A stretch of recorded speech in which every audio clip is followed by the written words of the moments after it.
Bonjour, je suis Amy et je vous emmène sur les routes de Centre-Val de Loire à la rencontre des acteurs pour la planète par les travaux publics. Vous voulez en savoir plus? Alors suivez-moi. Aujourd'hui, nous nous rendons à Dreux pour vous parler de la réhabilitation des friches. Qu'elles soient d'origine industrielle, commerciale, administrative ou militaire, il existe entre 4000 et 10 000 friches en France. Afin de réduire l'artificialisation des sols, leur réhabilitation apparaît comme une stratégie durable de développement du territoire.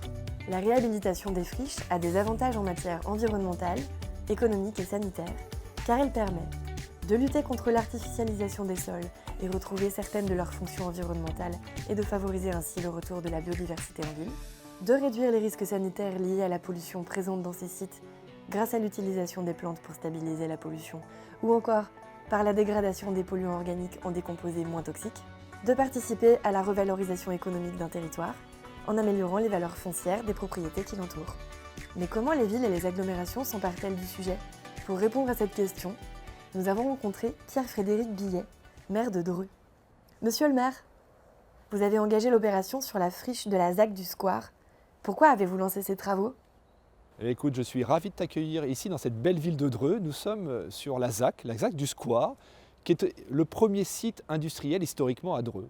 Alors c'est un site qui était énorme, qui était un peu oublié, il faut le dire, qui a été racheté par des particuliers. Et il y a quelques années, la mairie de Dreux a dit on va racheter le site, on va réinvestir et on va transformer ce site pour à la fois créer du logement et aussi une école qui va accueillir l'école de centre-ville, la nouvelle école de centre-ville sur ce site. Alors qu'est-ce qu'on a fait ici avec les acteurs des travaux publics? Nous avons imaginé comment faire un chantier vertueux.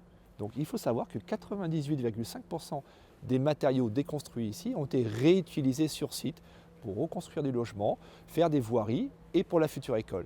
C'est très vertueux et c'est surtout grâce à l'intelligence collective des chefs de chantier, des ingénieurs, des travaux publics et grâce à leur aide et à l'intelligence collective, nous avons réussi à faire un site écologiquement vertueux. C'est incroyable tout ce que les travaux publics peuvent faire pour rendre la planète plus belle. Si vous voulez en savoir plus sur les solutions des travaux publics pour le climat, rendez-vous sur le site acteurpourlaplanète.fntp.fr.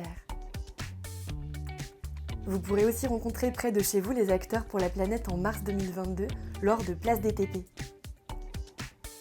En attendant, je vous dis à très bientôt pour un nouvel épisode d'À la rencontre des acteurs pour la planète.